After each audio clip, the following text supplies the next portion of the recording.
Hi there, today's tutorial is on bound angle pose, Baddha Konasana. As you can see, this pose is a hip opener and involves an external rotation of the hips. It stretches out the inner thigh muscles, the adductors, and the groin. So let me start with a demonstration of this pose. We can start in Dandasana as always. It doesn't matter if your feet are hip width apart or together, okay? Now from here, we are just gonna keep our spine straight, okay? As we move the feet in and externally rotate our legs. So let's try to bring them as close as possible to our groin, if it's possible, maintaining the integrity of the shape. Later I'll talk about modifications.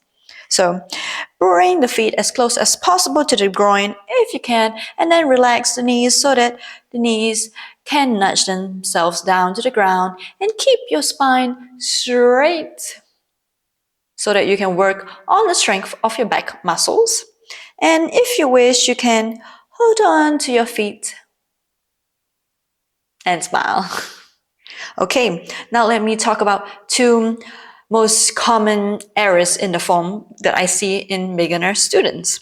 So one shape that I see most often is students doing this, okay, with the back rounded, shoulders or tense up, knees flaring up. Okay, that's totally fine because I know it's the flexibility of the inner thigh muscles, okay?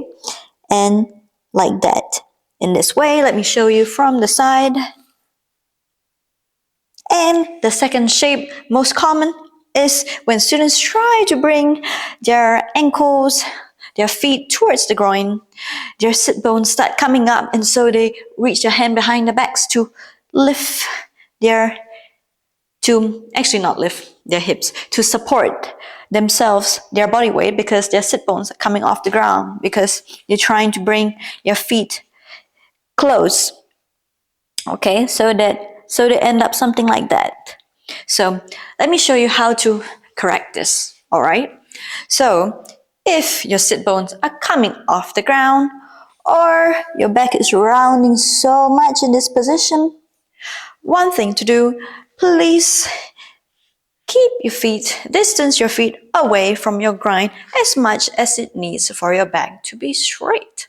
Okay, so if at this point your back starts rounding, so push the feet out so that your back stays up.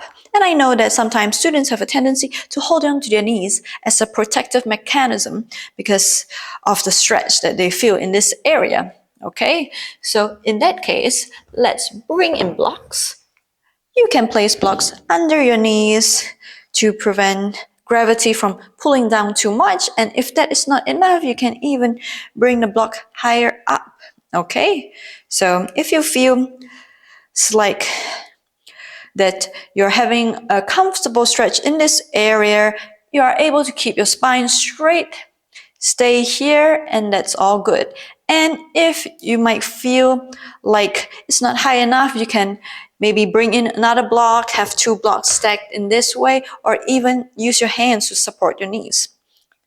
Okay, and in that case, you can control how much stretch you feel, and as you feel more and more comfortable, you can gently lower your knees closer and closer to the ground with the help of your hands. Okay, all right.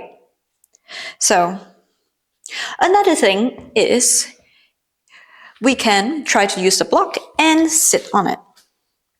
Okay, this will actually increase the distance between your hips and the feet.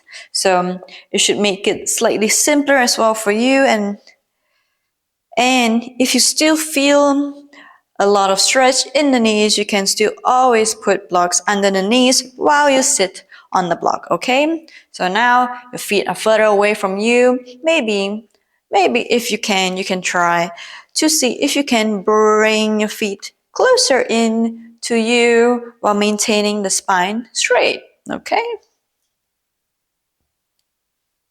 And then you can go from there. So I hope that this helped you. Of course, if you need to sit on two blocks, please feel free to do that as well and maintain your spine straight, okay? So this is the end of this tutorial, and I hope to see you for the next one. Please like and subscribe. Namaste.